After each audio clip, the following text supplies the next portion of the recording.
All right, welcome to this explainer. We're jumping right into one of the most incredible moments in history, a time when one nation literally defied a massive continental takeover.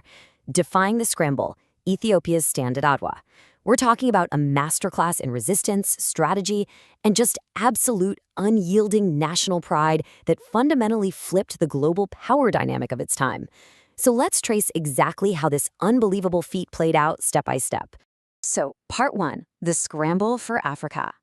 To really grasp the stakes here, we have to rewind to the global landscape of the late 19th century. The backdrop is the infamous scramble for Africa.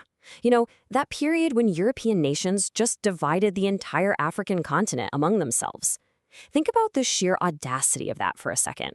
It wasn't just a few borders shifting around, it was a systematic, continent-wide land grab. You've got European powers meeting in rooms, drawing arbitrary lines on maps, and claiming massive territories without a single thought for the people who actually lived there. It was an era defined by incredibly aggressive expansion. And this sets up a pretty staggering contrast, because while Europe as a whole was busy with this sweeping, macro-level division of the continent, Italy had a hyper-focused, micro-level ambition aimed squarely at Ethiopia. Italy wasn't just looking for a random slice of the pie. No, they specifically wanted to strip Ethiopia of its independence entirely and turn it into a protectorate. Basically, they wanted to bring a fiercely independent nation completely under Italian administrative control. Which brings us to part two, a deceptive treaty. Now, you might assume this takeover started with an invading army, right? Well, actually, it started in a much sneakier way. Italy initially tried to pull this off not with weapons, but with paperwork, specifically the Treaty of Wuchale. This was essentially a diplomatic bait-and-switch, an agreement containing a highly deceptive clause designed to trick Ethiopia into subjugation. By manipulating the language, Italy tried to legally trap Ethiopia into becoming that protectorate we just mentioned, attempting to steal their sovereignty right out from under them with nothing but pen and ink. But man, did the Italians underestimate Ethiopian leadership? Empress Taytu Betul saw right through this deceptive clause, and she drew a massive line in the sand, delivering this incredibly powerful message directly to the Italian envoy. I am a woman, I do not like war, but I would rather die than accept your treaty. Just wow. Right? This wasn't just some standard political rejection. This was a deeply personal, uncompromising refusal to hand over her nation's freedom. And it's exactly this kind of absolute, unbreakable resolve that sets the stage for the explosion that follows. Part 3, the Battle of Adwa. So, with the Empress's powerful refusal, diplomatic trickery was completely off the table. Channels broke down, and there was only one path left, a physical clash near the rugged peaks of Adwa on March 1, 1896. And when faced with this impending threat of total subjugation, the scale of Ethiopia's resistance was just staggering. Emperor Menelik II didn't just scramble together a small defensive guard. He successfully rallied an astonishing 100,000 Ethiopian soldiers. He mobilized the entire nation, bringing diverse factions together under a single desperate cause, creating an absolutely formidable force ready to meet the Italian threat head-on. And here's a crucial point.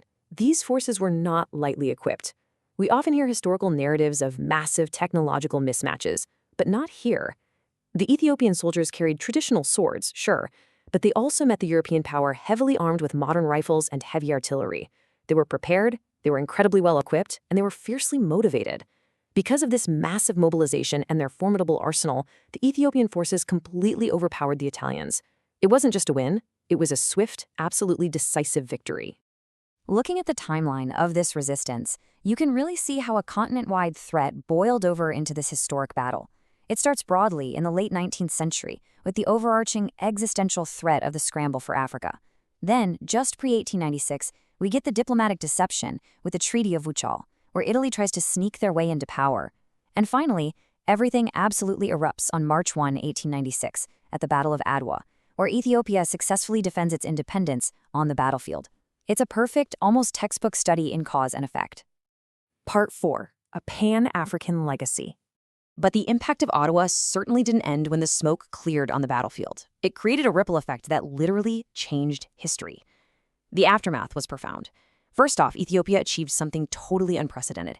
They remained the only sovereign nation in all of Africa to definitively defeat a European power during this entire era of aggressive colonization. Second, This triumph became an absolute beacon of hope. It proved resistance was actually possible, and it heavily inspired Pan-African movements not just in Africa but globally. And third, they adopted the iconic green, yellow, and red tricolor flag, a powerful visual symbol of enduring independence and unity that is universally recognized to this very day. As we wrap up this explainer, I really want you to consider the enduring legacy of this single victory. Think about it. When an entire continent is being carved up, when deceptive treaties are being forced onto a people, standing up and drawing that line in the sand, just like Empress Taytu Betul and Emperor Menelik II did, it leaves an undeniable mark on human history. It's this ultimate reminder of the power of unity and the human desire for freedom. So keep this incredible history in mind and ask yourself, how does Ethiopia's singular victory of sovereignty continue to inspire generations worldwide to resist subjugation today?